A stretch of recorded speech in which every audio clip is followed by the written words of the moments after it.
muchas fórmulas en realidad de volumen de distribución, de encadenamiento, etcétera, que no es necesario que lo sepan. Lo que tienen que saber son los conceptos, digamos, al menos importantes. ¿Ya? Entonces, los que llegan tarde se sientan adelante. Para saber que llegaron tarde. Muy bien. Entonces, una vez más, esta definición de términos básicamente son un resumen de todo lo que abarca este tema, que ya lo hemos visto, ¿no es cierto? Orden cero, ¿qué era? Yo sé que eso se acuerdan. Con el duración del medicamento.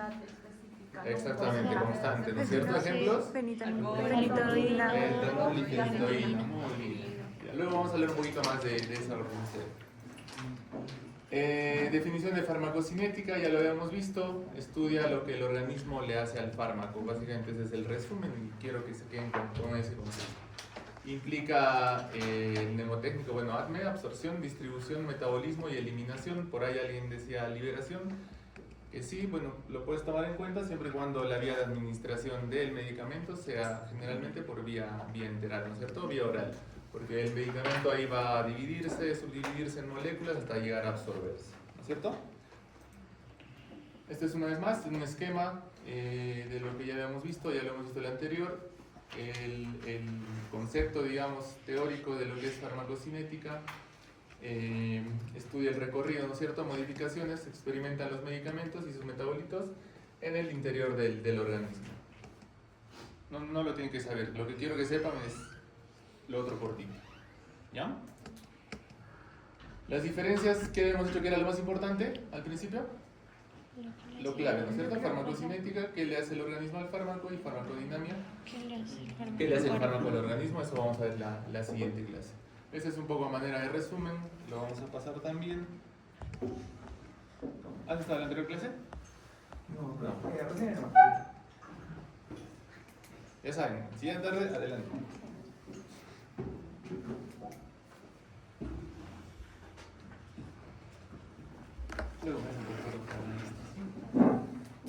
Entonces, a manera de resumen es esto. Entonces, otra cosa importante de farmacocinética versus farmacodinamia. ¿Y por qué es importante ambos? La farmacocinética, ¿qué habíamos dicho que es?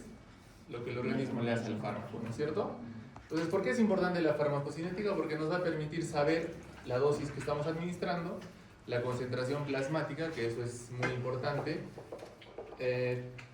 Concentración plasmática, grábense ese término, porque tiene que ver con la concentración del medicamento en el plasma. Ya vamos a ver después que el medicamento al ingresar al cuerpo se va a ir al plasma, pero no solo al plasma, se va a distribuir, ¿no? Que ese es el volumen de distribución que lo vamos a ver después, no se olviden de eso. Y la concentración en el sitio de acción, que bueno, es el objetivo terapéutico, ¿no?, de dar un medicamento. Ahora, ¿por qué es importante saber todo eso? Porque con eso vamos a saber el efecto terapéutico de la administración de nuestro medicamento. El objetivo principal de nosotros es considerar un medicamento y conseguir un efecto terapéutico, ¿no es cierto? Y evitar efectos adversos. Entonces, en ambos va a tener que haber también una respuesta individual. No es lo mismo que digamos, a Edu le demos 500 miligramos de paracetamol que se lo demos a Adriana, digamos. Entonces, la farmacocinética va a ser diferente porque uno u otro tal vez tiene cierta afección hepática sobre todo, abuso de alcohol, etc. Entonces, eso tiene que ver mucho, ¿ya? En la respuesta a los fármacos. Entonces, una vez más, hasta aburrirlos, farmacocinética, ¿no es cierto? ADME, ¿no es cierto? Absorción, entrada al compartimento central. Dentro de la absorción de un medicamento tenemos la liberación, sobre todo en medicamentos por vía enteral. Se van a absorber y van a pasar a la circulación, ¿no es cierto? Al compartimento central, que sería la circulación.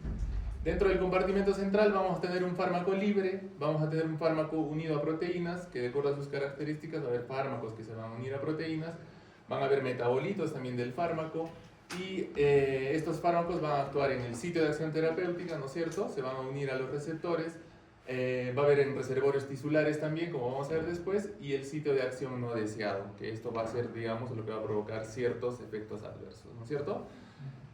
Cuando les pregunten en su rotación, digamos, es un guacho, efectos adversos de X medicamento. ¿Qué es lo que dices? Rash. Nunca falla. Náuseas, vómitos, diarrea.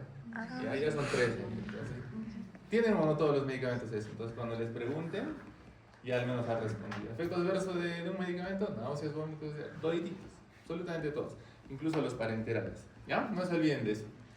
Distribución, que es lo que habíamos dicho, ¿no? Paso a tejidos y sitios de acción, metabolismo, biotransformación, usualmente en compuestos más polares. El metabolismo en la biotransformación, principalmente en el hígado, ¿no es cierto? Y la excreción, excreción por vía renal, vía biliar, vía hepática, bueno, fecal y otras vías respiratoria, dérmica, etc. Entonces, la concentración libre del medicamento es el puente entre todo lo que habíamos visto de la farmacocinética y el efecto. Ahora, solo para mencionar esto, ¿se acuerdan, supongo, de bioquímica, de eso, no? A nadie le gusta, no sé si a alguien le guste.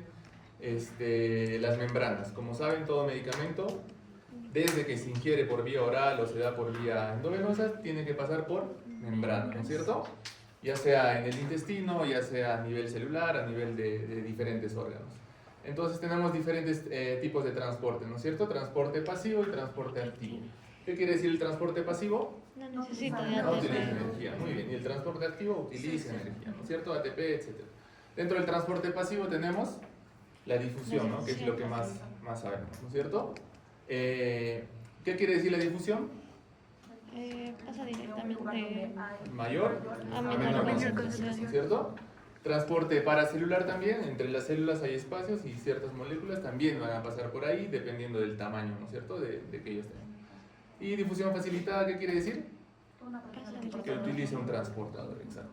Entonces, el transporte activo, lo mismo, ¿no es cierto? La diferencia es que utiliza energía. Entonces, ya lo vamos a ver un poquito más en farmacodinamia, digamos, el tema de receptores y eso, para tenerlo en cuenta esto. No es necesario que lo sepan, pero está bueno que lo tengan presente y lo recuerden, ¿no es cierto? Entonces, difusión pasiva, habíamos dicho, depende del gradiente y la liposolubilidad. ¿Por qué? Porque la membrana celular es una bicapa lipídica, ¿no es cierto? Eso no se olviden. Y la difusión facilitada, pues utiliza transportadores, ¿no es cierto? El transporte activo, saturable, selectivo, puede ir en contra del gradiente de concentración. Y los transportadores, ¿no es cierto? ABC y SLC, que son proteínas, ¿no es cierto? El ABC que usa ATP y el SLC, que es otro transportador, otra proteína, que bueno, también usa, esta no usa, ¿no es cierto? ATP. Esos van a ser importantes porque pueden cambiar la absorción del medicamento y también la entrada al sistema nervioso central, que eso es importante, ¿ya? ¿Preguntas hasta ahí?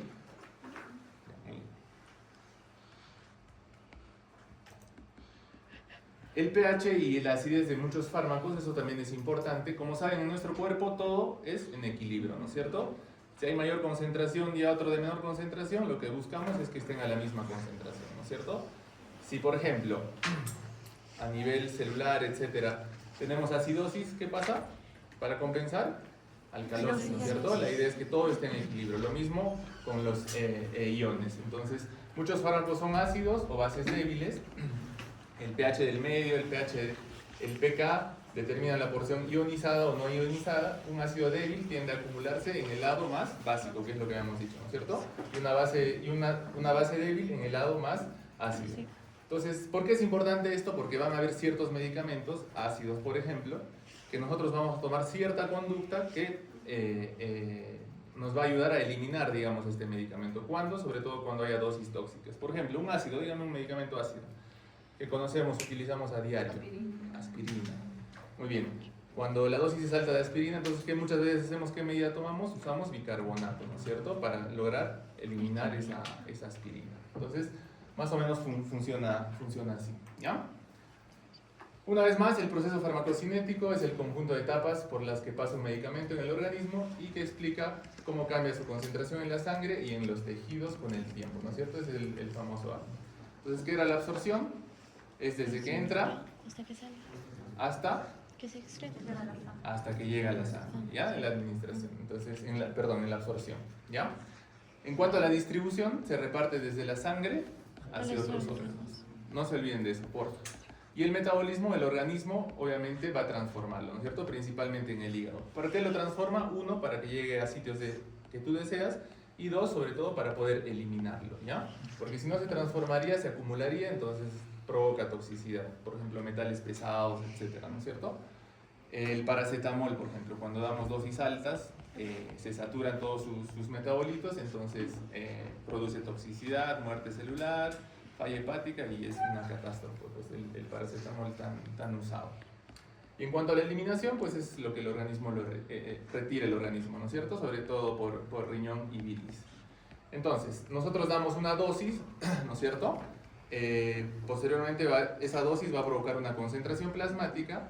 Esa concentración plasmática va a provocar una concentración en el sitio de acción y un efecto, ¿no? Dentro del efecto, pues es lo que habíamos dicho. El objetivo de nosotros al dar un medicamento es conseguir un efecto terapéutico, ¿no es cierto? Para eso estamos dando el medicamento. Pero también hay que tener presente que vamos a tener efectos adversos. Y si el paciente tiene una comorbilidad o indicamos mal, digamos, o no venimos a las clases de fármaco, vamos a dar dosis tóxicas, ¿no es cierto? Entonces, que puede provocar la muerte. Entonces, es muy aburrido, pero es importante la farmacología y les va a ayudar después a que entiendan un poquito más la prescripción, etc. ¿Ya? Entonces, absorción y biodisponibilidad. ¿Qué ha sido la absorción que habíamos dicho? Desde que el fármaco entra hasta que llega al cerebro.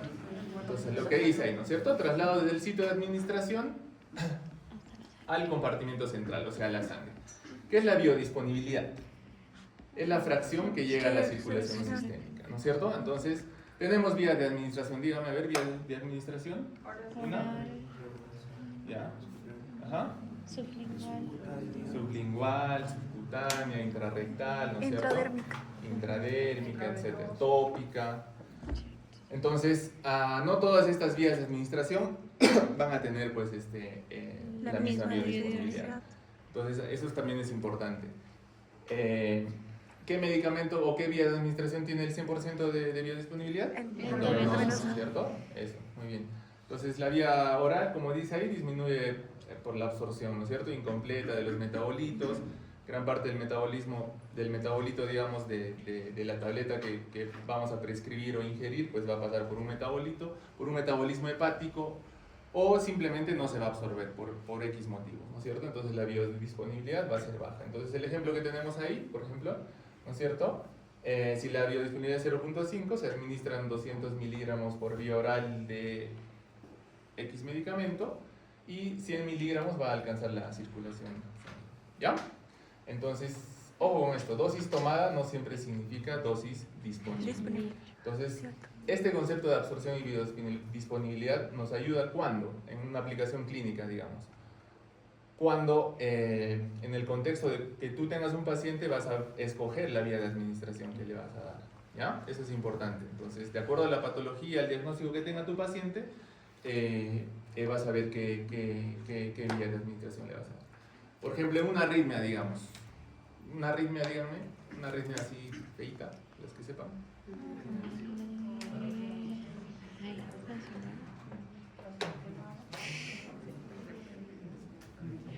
Fibrilación ventricular, digamos. En fibrilación ventricular, por ejemplo, ¿qué medicación vas a usar? ¿Saben? Ninguno, ¿no es cierto? Porque vas a usar el desfibrilador. Ya, entonces, en arritmias, por ejemplo, mortales tipo una fibrilación, una taquicardia supraventricular, etc., ¿qué vía vamos a elegir? Endovenosa, ¿no es cierto? No se olviden de la taquicardia supraventricular, van a ver seguro en alguna de sus prácticas, la vía endovenosa se usa y tiene que ser una vía lo más cerca al corazón posible, ¿ya?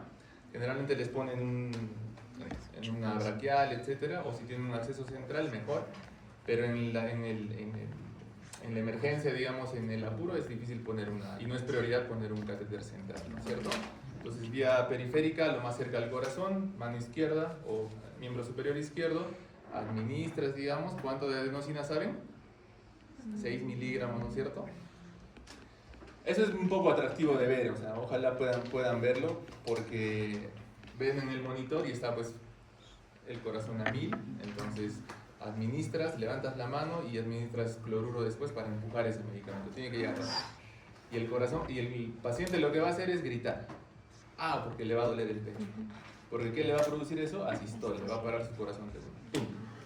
Entonces, y luego vuelve a ritmo. Entonces, por eso es importante la absorción y la biodisponibilidad, para que ustedes puedan elegir, ¿no es cierto?, por qué vía de administración le van a dar el medicamento a su paciente. Entonces, la absorción depende principalmente de todos esos ítems. ¿Me ayudas? Muy bien. La absorción depende principalmente de propiedades físico-químicas del fármaco, formulación, vía de administración, superficie disponible, flujo sanguíneo, liposolubilidad, grado de ionización, transporte a través de membranas. ¿Sí? ¿Está claro? ¿Pregunta de examen? Sí, segundo. Sí, me acuerdo. Sí. No se olviden de eso grábenselo porfa, ¿ya? En cuanto a absorción y una vez más, vía de administración, que es lo que habíamos mencionado, ¿no es cierto? En la vía de administración endovenosa el efecto es inmediato, ¿no es cierto? Más control, pero mayor riesgo de toxicidad rápida. En cuanto al subcutáneo e intramuscular, la absorción es dependiente del flujo y de la formulación.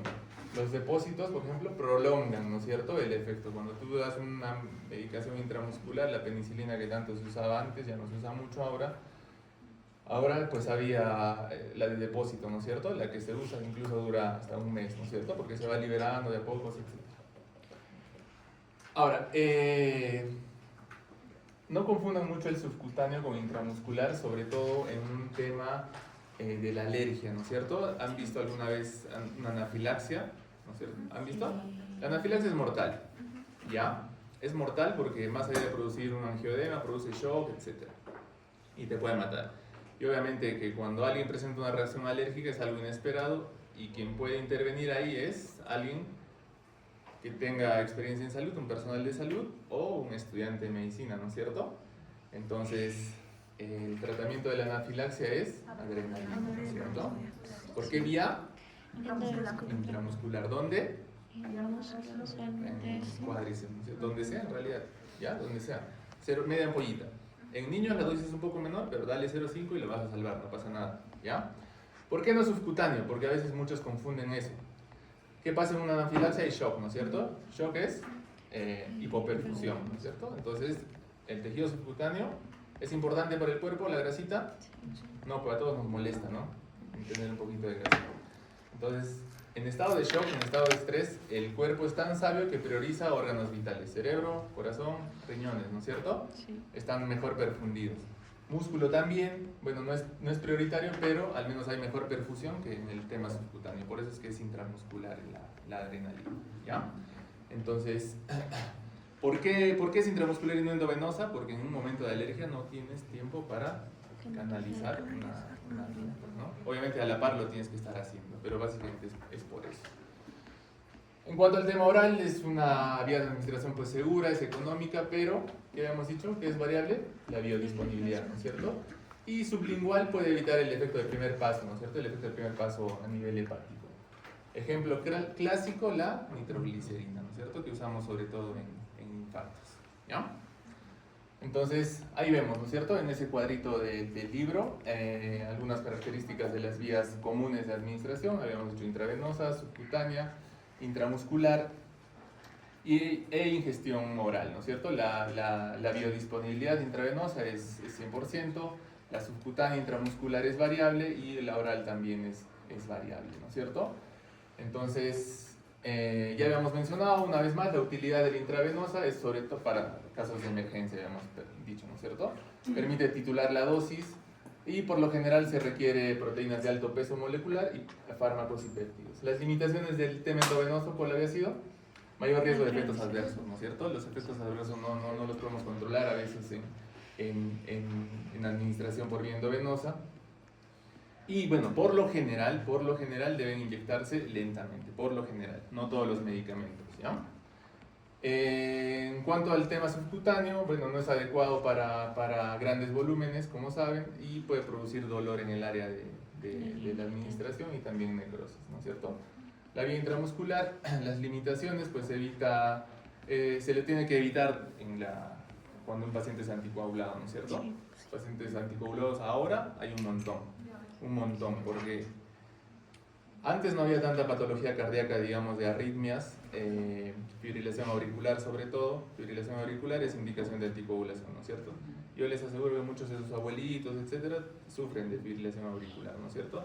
Sobre todo por el EPOC, porque el EPOC deforma pues el ventrículo derecho, deforma la aurícula, las aurículas en realidad, y las aurículas son sustrato, ¿no es cierto?, para las arritmias, porque en las aurículas está el nodo sinusal, ¿no es cierto?, que es el que da la orden. Entonces por ahí que ahora hay más pacientes anticoagulados, porque hay más pacientes con arritmia, ¿ya?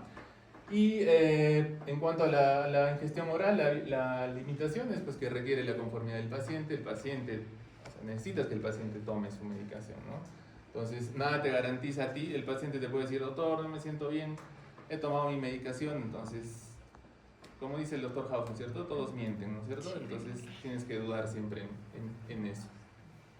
Y lo que hemos dicho, la biodisponibilidad es variable, ¿no es cierto?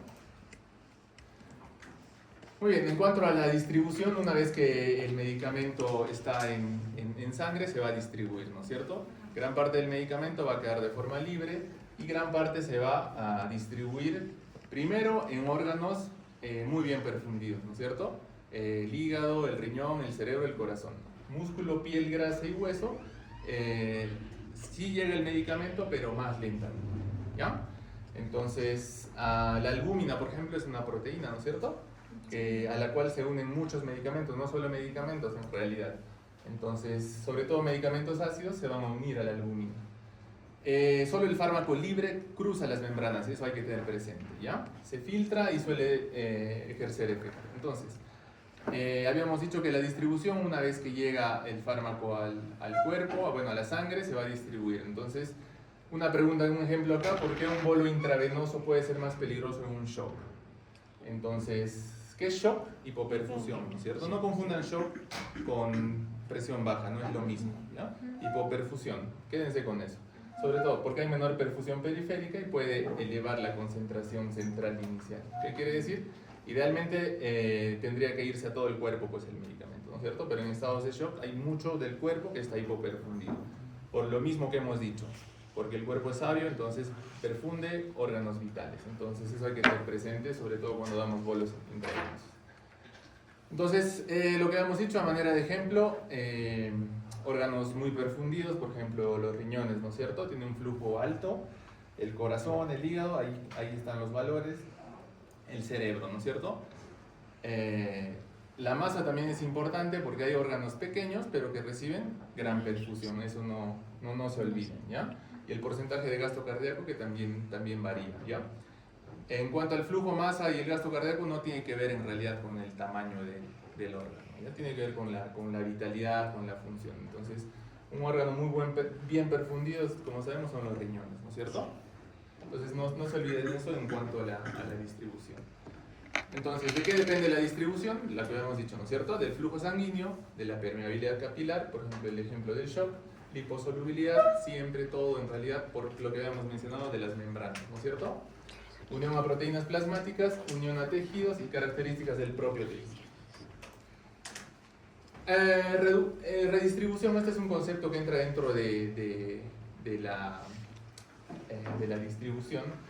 ¿Por qué? Porque como habíamos mencionado, el hecho de que un medicamento, digamos, lo administremos, este es un ejemplo, por ejemplo, del tiopental, damos un bolo de tiopental intravenoso, entonces, como el flujo sanguíneo cerebral es alto, la concentración en el cerebro va a ser alta. Entonces, ¿qué va a pasar con el tiopental? ¿Qué es el tiopental? Es un anestésico, ya no se usa ahora. Justamente por esto ya no se usa. Porque el tiopental, el efecto era rápido, ¿ya? Se redistribuye y pierde su efecto, ¿ya? ¿Qué quiere decir redistribución? Que va a pasar a otros órganos, como dice ahí, ¿no es cierto? Pasa al músculo esquelético, al tejido adiposo sobre todo. Entonces, ¿qué pasaba con el tiopental? Hace efecto rápido, todo chévere, se redistribuye y entonces el paciente dejaba de tener el efecto en el paciente, digamos, el tiopental, porque se redistribuye todo. ¿Ya? Si se redistribuye, no hay una fracción libre y esa fracción libre no hace efecto pues, en el cerebrito, ¿no es cierto? Entonces, como daban más dosis para continuar el tiempo anestésico, ¿no es cierto? ¿Qué es lo que pasaba? Se iba acumulando en tejido adiposo, músculo esquelético, entonces acababa la cirugía, en teoría el paciente despertaba, pero tenía tiopental acumulado, ¿no es cierto?, en tejido adiposo, en músculo esquelético. Entonces, luego del paciente hacía depresión respiratoria o presentaba parada respiratoria. Entonces, eso es importante, el tema de la redistribución, ¿ya? Otro fármaco, digamos, u otro químico que tiene esta redistribución, sobre todo en tejido adiposo, es el órgano fosforado, el veneno que tanto se toma la gente, ¿ya? Se acumula, sobre todo el órgano fosforado. Hay carbamato también, pero órgano fosforado, que tienen gran cantidad de insecticidas, etcétera, se acumulan en tejido adiposo. Entonces, ¿qué pasa? Tu paciente se recupera, digamos, entra a UCI, está más compensado, etcétera, lo mandas a piso. Lo mandas a piso, pero se empieza a liberar el tóxico que estaba acumulado en tejido adiposo, ¿ya? Y produce efecto, incluso van a ver que pacientes en piso van a morir, los que se han intoxicado, precisamente por ese efecto de la redistribución, ¿ya? Entonces, luego de que el fármaco sale del cerebro y se redistribuye hacia el músculo y la grasa, es lo que hemos mencionado, ¿no es cierto? La recuperación inicial se explica por la redistribución, más que por el metabolismo inmediato. Y es útil para diferenciar la duración del efecto versus la vida media de eliminación, que es lo que vamos a ver después, ¿ya? ¿Preguntas hasta aquí? Ya, entonces, el tercer paso, ¿qué era? El metabolismo, ¿no es cierto? La idea, digamos, del organismo es convertir el medicamento para poder eliminarlo y también convertirlo para poder usarlo, ¿ya? La mayoría de fármacos liposolubles necesita biotransformación, sobre todo para su excreción. Entonces, bicapa lipídica, ¿no es cierto? Para que el fármaco funcione tiene que ser sobre todo lipídico, ¿no es cierto? Eso es lo ideal.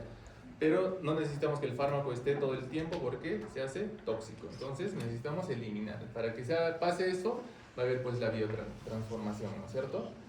Ya es lo que sabemos, el metabolismo va a ser en el hígado, hay metabolismo de fase 1, ¿no es cierto? Oxidación, reducción, eso es lo que ya saben. Y fase 2, la conjugación sobre todo. Entonces, ¿qué órganos intervienen en el metabolismo? Sobre todo el hígado, hemos dicho, ¿no?